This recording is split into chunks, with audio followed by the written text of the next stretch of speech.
dark waves of the Java Sea lies a story almost drowned by time. Not a story of conquest nor a tale of colonization, but a story of voyages, of faith, and of an encounter between two worlds that forever changed the Indonesian archipelago. Today, if we walk along the coasts of Java, Sumatra, or Kalimantan, we'll find old mosques with curved roofs in Chinese style. And a question naturally emerges. Why did Chinese architecture appear in the earliest traces of Islam in Indonesia? Who brought it? And why is this story rarely told in history books? The answer takes us back to the 15th century, to a colossal fleet that split the ocean, led by a Muslim, an admiral. His name, Zheng He.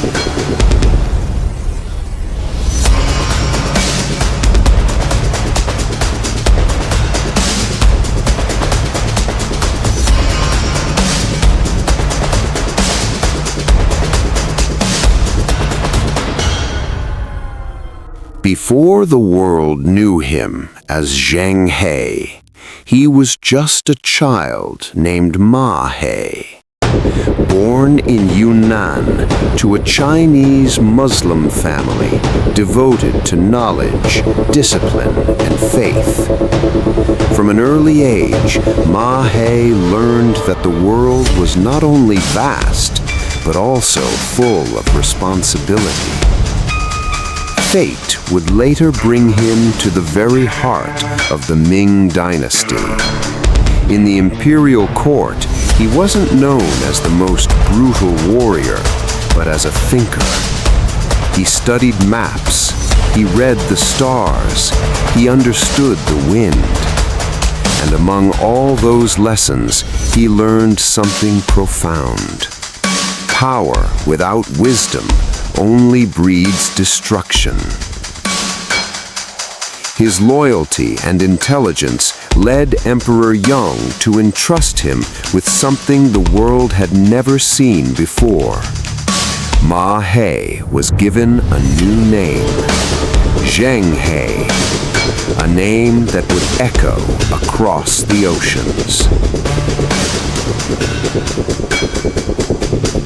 What happened next is almost hard to believe. In the ports of China, hundreds of massive ships were built. Ships so large they dwarfed the vessels of Europe in their era. Thousands of crew members, tens of thousands of people, from sailors, scholars, and merchants to diplomats. This fleet was not merely a military force, it was a symbol that the sea was not just a battlefield, but a bridge of civilization. Zheng He understood one thing. If Islam was to be accepted, it must arrive through good example, through honesty, through character. So the fleet brought gifts, not threats, trade, not plunder, and a message of peace, not coercion.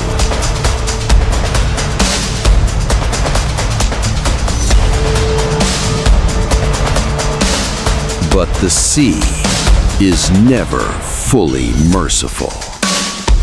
In Southeast Asian waters, pirates ruled the trade routes.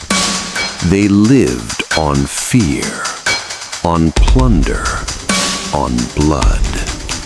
And when Zheng He's fleet entered their domain, the pirates saw a golden opportunity. From behind the mist, shadowy ships emerged. No flags, no law. The crew grew anxious, but Zheng He stood calm. He knew panic was the enemy's weapon, and discipline was true power.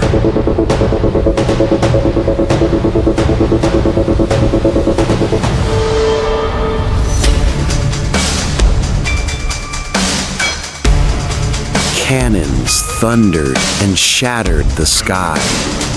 Waves struck the hulls.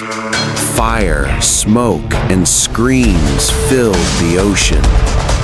This was Zheng He's greatest test, not merely about victory or defeat, but about how to win without losing one's values. Amid the chaos, Zheng He led with a clear mind. He employed strategy, he deployed formations, and when the enemy began to crumble, he stopped the slaughter. The pirates were defeated, without brutal vengeance, without hatred. The sea returned to calm, and the world witnessed true power does not always shout.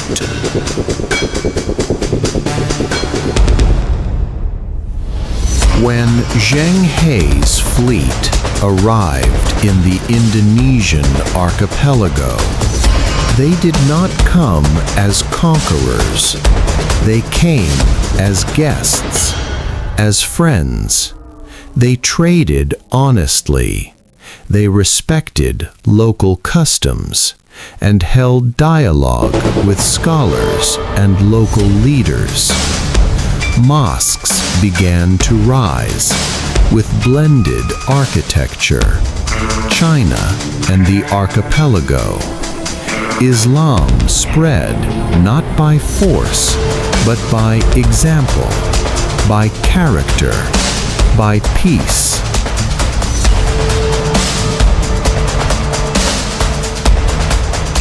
Zheng He never founded a kingdom.